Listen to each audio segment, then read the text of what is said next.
I'm on a mission to help high flyers just like yourself, who until now have let the fear of public speaking hold them back from making a bigger impact. Join me as I find out the secret sauce from the world's leading speakers to make your speeches more interesting, enjoyable to give, and impactful for your audience. That's the mission, and this podcast will get you there. My name's Victor Ahipeni, and this is the Public Speaking Secrets Podcast. Speaker Nation, what's happening? Welcome to another episode of the Public Speaking Secrets Podcast. I'm your host, Victor Ahipeni. Super excited to keep you moving into 2019 with new skills and secrets and everything else to take your speaking to a whole nother level. And I've got the perfect person to do that. If you have looked at how you can not only grow your confidence with speaking, which is obviously why you're here, but also how you can funnel it back into your business, then we have the guest for you. Anik Petro is the founder of Speaker Express, and she was like a lot of you when she began. It was 2011. She was feeling stuck. A lot of us lacked that confidence, had a bit of fear of speaking, and even though a lot of us are confident people one-to-one, since then, she's completely transformed hundreds and thousands of people's lives with speaker training and been able to get people in front of the right people. And that's all the way from CEOs to consultants, large companies, and your everyday you and I. So we're going to dive into a lot of different things that I think will be hugely beneficial to you. But first off, without me doing all the talking about her, welcome to the show, Anik. Hi, good to be here actually from London. Yeah, so we're pretty much opposite time zones at the moment. It's like 8:17 p.m. in the future here, and I'm imagining it's probably early morning for you, is it? Yeah, 10 o'clock. Yeah, 10 o'clock. So first off, thanks for jumping on. And I mean, we've kind of got a bit of a grasp of, a tiny snippet into, you kind of treading the path that we all tread when it comes to improving our speaking and things like that. But if you want to give our listeners a bit of an insight about, I guess, what you do now on the, I guess, day to day and in your business side of things from the speaking world. Yeah, sure. So I'm German, East German to be precise, and probably some still can hear on my accent. I've been in London for 14 years now, but when I came over here, I studied environmental management, and I had one of those horrific experiences where I had to do a presentation, otherwise I couldn't graduate. And for 6 weeks, my life just stalled. I couldn't think, I couldn't sleep, I couldn't eat. It was horrendous. And then on the day when I had to just give a little update about genetically modified organisms, right? But I walked to the front of the room and I turned around, and suddenly it felt like everything blurred.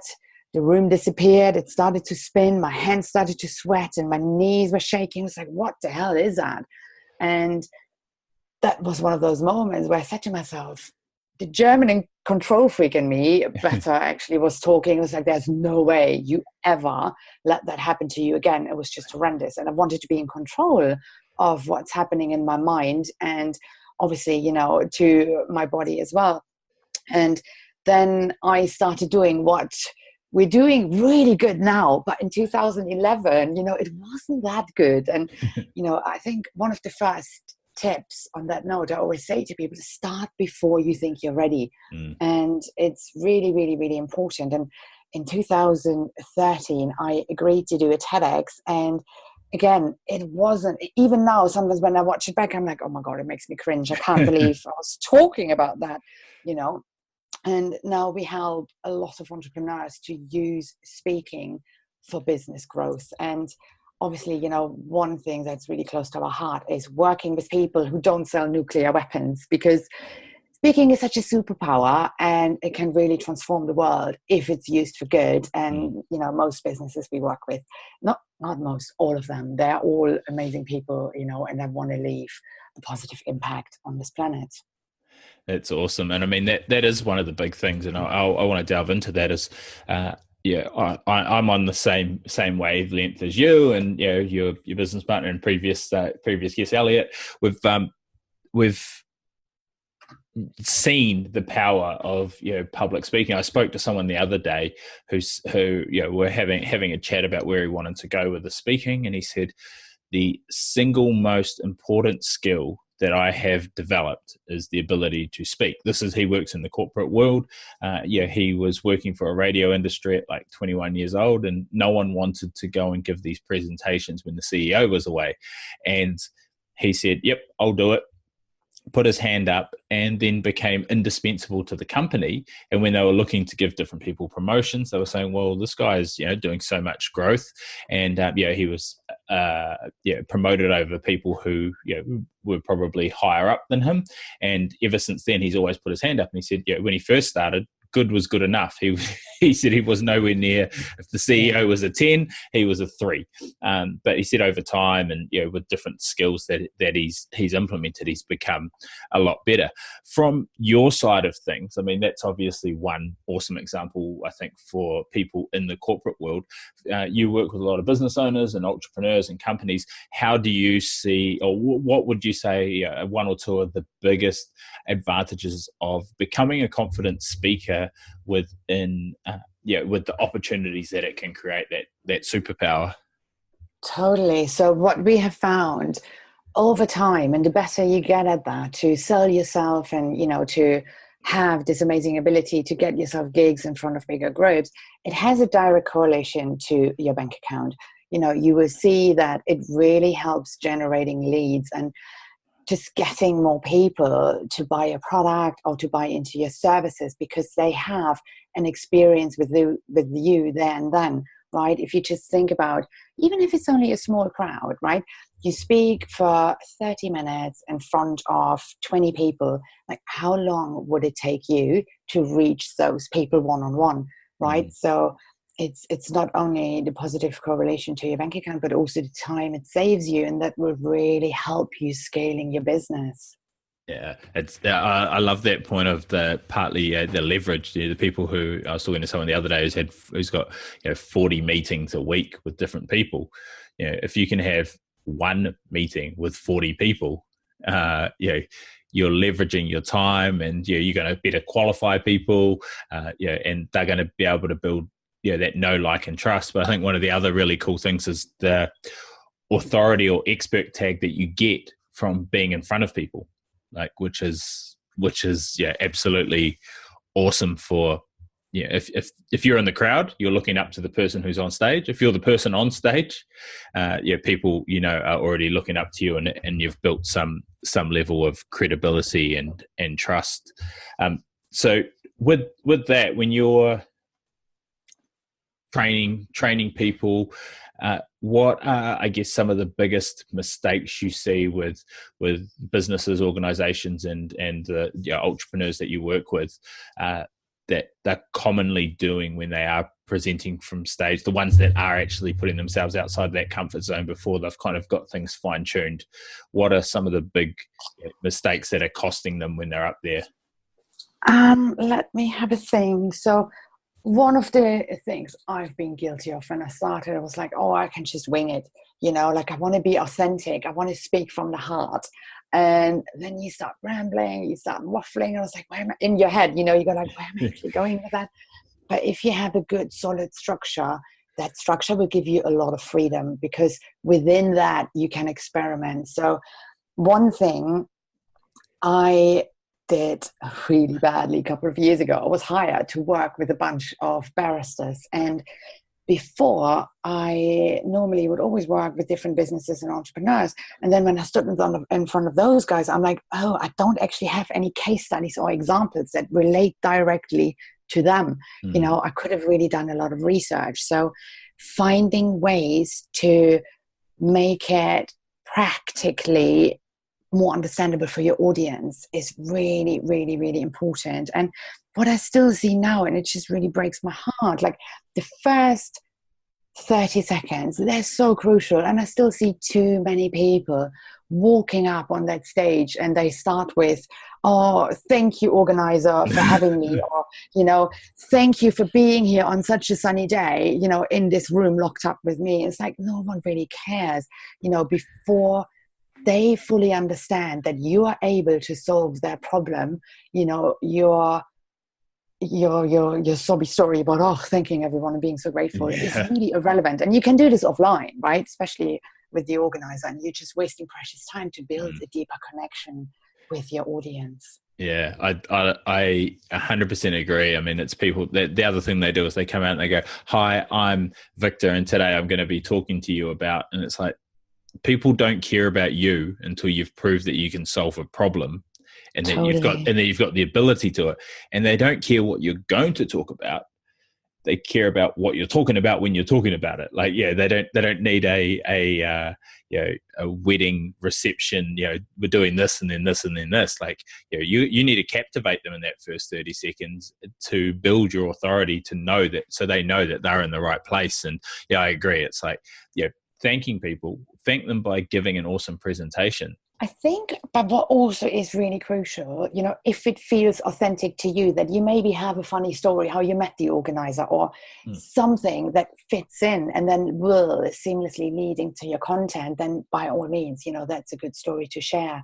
Because what can happen as well is a lot of speaker trainings, they have their prescribed formula, and let's say they have 100 people in the room, everyone learns the same structure, everyone learns the same formula, and everyone then starts their presentation in the same way. And that's so boring as well. You just have to find your style, and that's probably key. And that's, with all the tools and techniques you learn, wherever, you do speaker training, find what works for you and not what whoever is doing the training really works well for them.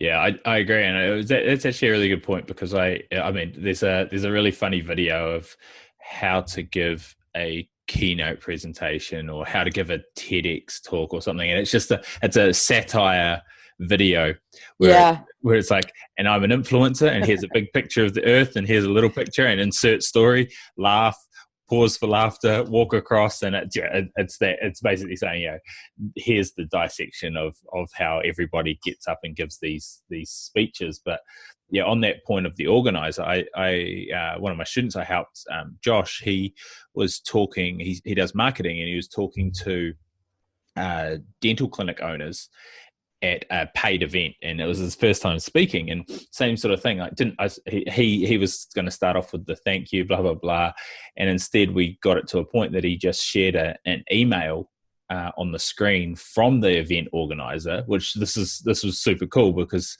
he couldn't sell from stage in this event either, and it was just basically the event organizer saying, thanks, this is now, it was all just completely genuine, but it was like, thanks, this is the 12th clinic now that, we've reached double figures now, this is the 10th clinic that you've done the marketing for us now, and we've tripled profitability in 1 month since taking it over or something. And then his social proof, and then he said, who wants to learn how you can do that for yours? And you get 200 hands raised, and you've got the security of the person who's organized the event, who everyone already trusts, so you can leverage off their trust, which is cool. Totally.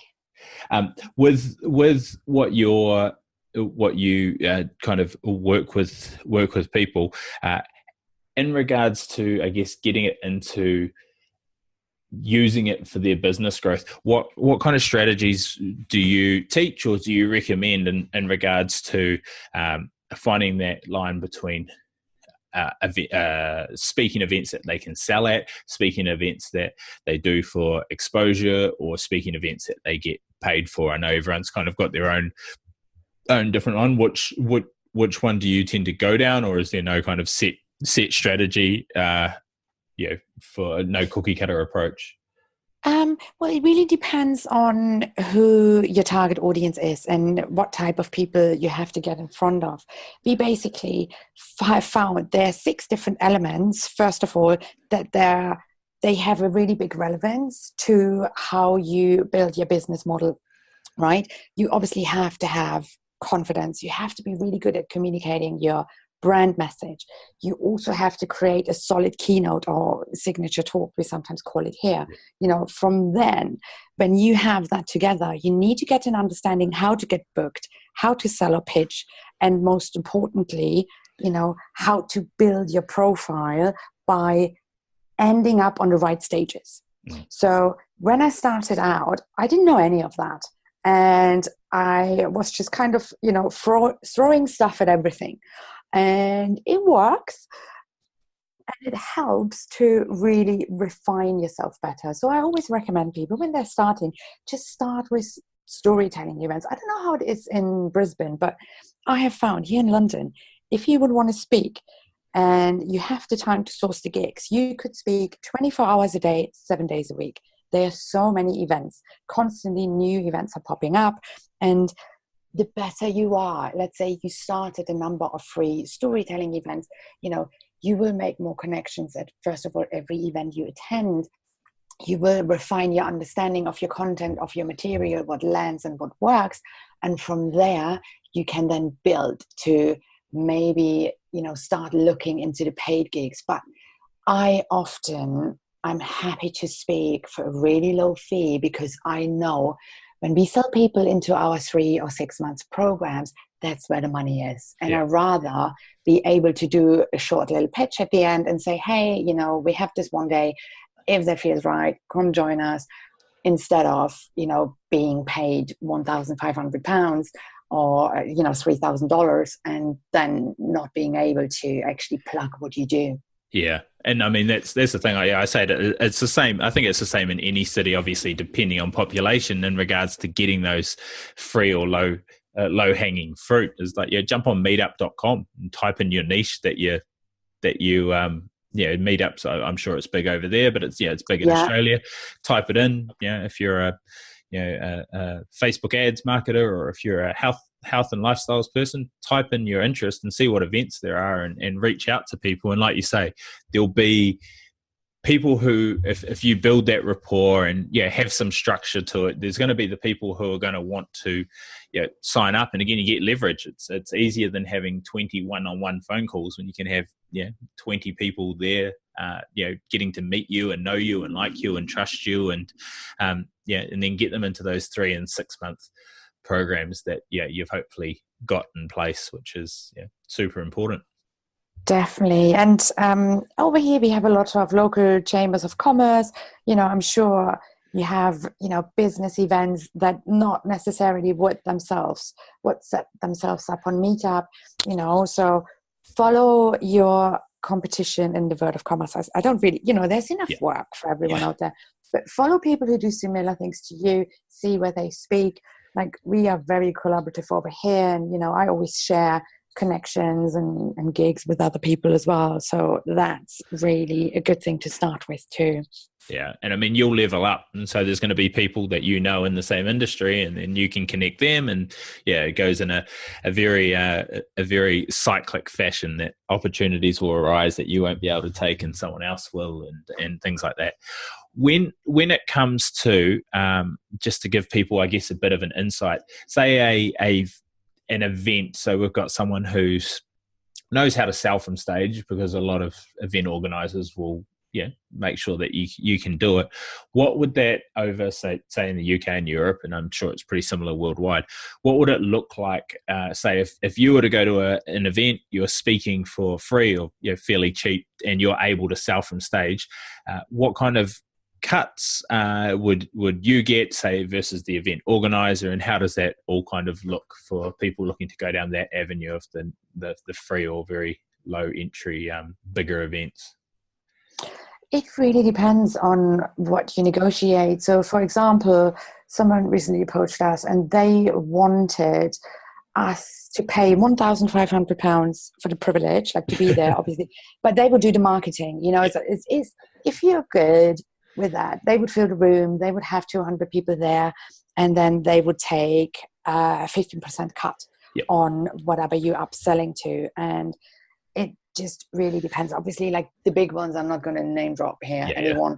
Plus, I don't really like them, but they're really, they're so hardcore. They charge thousands of pounds, and they really, really push. And then you end up with a bunch of idiots. I honestly, I have to say that. And they sell so aggressively that at the end of the talk, you just feel like, oh my god, if I don't buy them, you feel like you're manipulated into it. if I don't buy that, I will be a loser. I will never be successful. Yeah. And that just really pains me, and there are loads of other events. So for example, Elliot and I here, we're putting on a Thriving Entrepreneurs Conference, and people, whoever is speaking, they committed to selling a couple of tickets, but they won't sell on the day. It's really just today about sharing and connection and collaboration, Yep. because I feel what you said before, see, like, and trust. Sometimes it takes a couple of interactions with someone. And I really, especially if you're starting out, like, I don't recommend to pay, to be on someone's stage. You can do that if you're a bit more experienced, but there are loads of other ways, including putting on your own events, to draw a really good crowd and build your profile. And always make sure that you know who else will be on stage with you, because they are a number of people I've found in the industry I just don't want to be associated with. Not because they're mean, but the way they sell, it's just, I don't find it's ethical. And,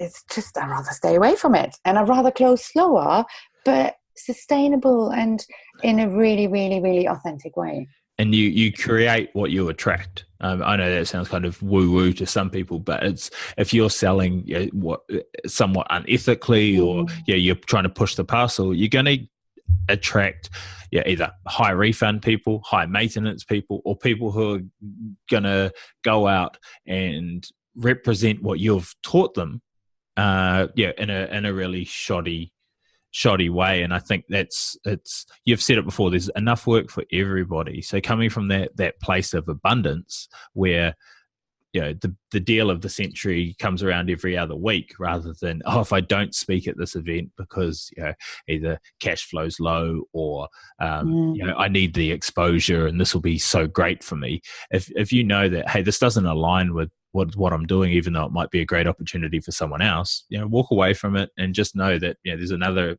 10 events in your city this week, let alone next month and the month after. So I think they're really important points, because I've been to some events, the big sales pitches. They've had Gary Vee as the keynote speaker, where he's not selling anything, he's just getting paid a bucket load to be there, and they don't tell you when he's on, and in between that, it's just sales presentation after sales presentation. And I've had people who have just they've just walked out and they said, don't bother coming, or come at 4:00 when he's actually coming on stage, because they won't tell you to the last minute, so you're in there for every presentation.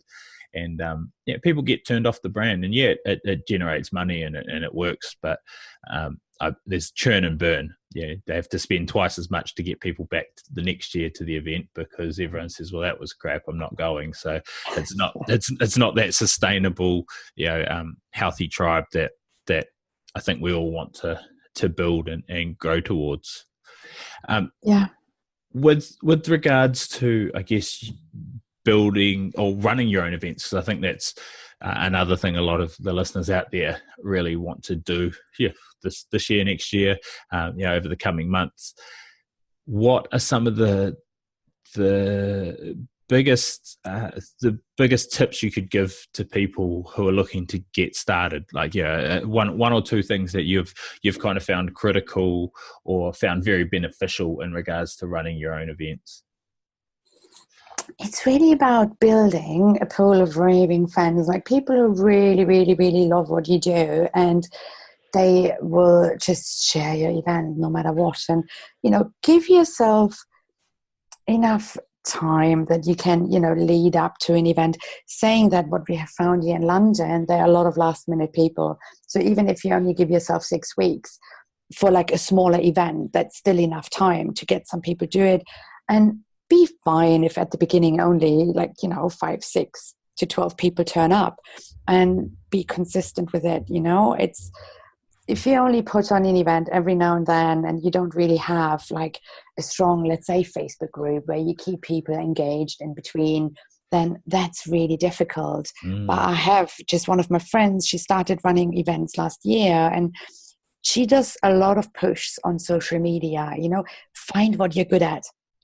I'm not the biggest fan of social media. It drives me crazy. I'm very inconsistent with it, but I love doing speaking gigs. So you only do like a number of small gigs, and there you tell people about your event, and then that's how you spread the word. So whatever feels right to you, that's what you have to choose. Because I see people crash and burn because, someone tell them, or they have done a social media course and it's like, I want to do this, and it's not really natural to their personality. And then after a while, they get just totally burnt out because they're pushing themselves to do something they don't love. I think that's awesome advice, because a lot of us get bogged down in the I guess it is kind of the Gary V way now of like, you need to be omnipresent across Instagram and Facebook and Pinterest and Twitter and whatever else is out these days, and YouTube and all the rest of it. And there's people waiting out there in the real world as well for you, that if you can get in front of them. I know I'm a confident speaker, and I spend too much time on social media, but I don't necessarily put out always compelling content. But get me in front of people in a live situation, and I can build much better rapport and generate those raving fans, which I think it sounds like the line that you go down as well, which I think is a super valuable tip for everybody, is find what you're best at and leverage off that. To kind of get an overall picture where your business is now in training people and things like that. What does that look like for your different levels, to kind of have a peek behind the curtain to where you aim to take it, say in the next couple of years as well? So from where it is now to where you're looking to take it. Sure. So what we started doing, we filmed an online program with Josh, actually, because I think he connected us, right? Yeah. He was one of my first guests on here. Oh, amazing! Yeah, he's a really cool guy. And one of the plans is, so I'm going to move to Australia next year for a bit, and it's really, we always have played with the idea, what do we do? Are we going to launch Speaker Express over there? But we might not.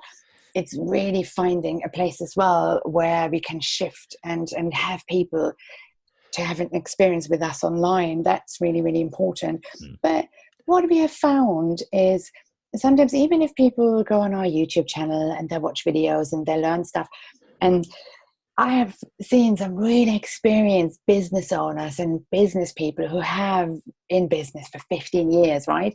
And then they have to do a presentation, and trust me, this real experience in the training room, there's nothing like it. It's so powerful. And what we do with all our trainers, we have, as a trainer, for example, we would only be on stage for about 25% of the time.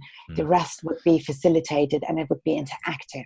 So people actually crash and burn right there and then, they're there to bomb, and they learn a storytelling structure or a sales structure, and they try it out. And most often, if you do something for the first time, it totally doesn't work how you created it in your head. So that's really something we just want to continue to do. Like, our live trainings are just the most fun and the most powerful as well. Yeah, I tend to find the same. I mean, I'm in a similar-ish space with you, and I started my training. For anyone listening, this may not happen at your next one, but it probably will. But I say, hey everyone, all right, so draw a number out of the hat. You're the first one. All right, there's a topic at the back with your name on it. You've got 2 minutes to prepare, and you got to give a 3-minute impromptu talk. And people, everyone's face just goes, oh my God, like this was not what I was thinking. But we just go through it the whole day, and they learn something, and then we do another one, and learn something, do another one, and by the end of it, I say to people, it's like riding a bike. Like you start off and you fall off and you don't know what you're doing, and then as you get more confidence and the different things that you need to be doing, it becomes a lot more fluent. And I live training versus reading an awesome book on public speaking, or it's like reading a book on how to play golf and then going out on the golf course and being amazed when you can't swing and hit it 300 meters down the middle of the fairway. It's the being in the trenches and the practical side of things is absolutely a different kettle of fish. So you're coming over to Australia, but in the meantime, what just a couple of questions to, I guess, finish up. What's the best book? Doesn't have to be public speaking related that you've read in the last, well, it's the start of 2019 basically, but in the last 12 months, what's your number one book or person you've started to follow? Let me have a think, because there are two. Or I you just can, mentioned you can give us two. so totally. So one of them is called Deep Work, and Mm. I was always really busy and distracted. I could spend the entire day just doing emails and then realizing, hang on a minute, I haven't done any sales today, nor have I really kind of made a dent in, my business in terms of growth. So that's a really, really amazing book. I love, love, love that. And if you Google it, you find it. I can't think of the guy's name now. And the other one is Nancy Klein. And a couple of years ago, I think it's longer than 10 years ago, she wrote a book called Thinking Environment. And my husband, about 4 years ago, he said to me, you should read this book. And I flipped through it and was like, it was all about listening. I was like, what the hell? Like, this is so basic. No. And 4 years later, I now work with a coach and I'm, working my way through the book. It's so profound, and it really enables you to go deeper in your connections, in your relationships, in your own business content. It's something I highly, highly, highly recommend to really engage with her and her content. Very powerful. And what was the name of that one? Thinking Environment. Thinking Environments. Yeah. So it's called Time to Think, but yep. What she talks about is called a thinking environment. Yeah, cool. Cal Newport is the Deep Thinking. That's the one. Yeah, it's an awesome book as well. So we'll link all of that at publicspeakingblueprint.com. I think we've got some awesome gems in there, and I mean, particularly those 6 pillars that you talked about. If people can, start breaking down what they do know and what they don't know within those areas to develop themselves in their speaking business, whether it be in their own company or as a business selling services and products, I think those are integral, or they obviously are. It's what you're both teaching, but those being able to systematically implement them and realize good is good enough, and you can fine tune along the way, is going to be super valuable for everybody out there listening. And I highly recommend that you go and check them out. If people want to find out more about you and about those 6 pillars, where do you recommend they go, and what can they do?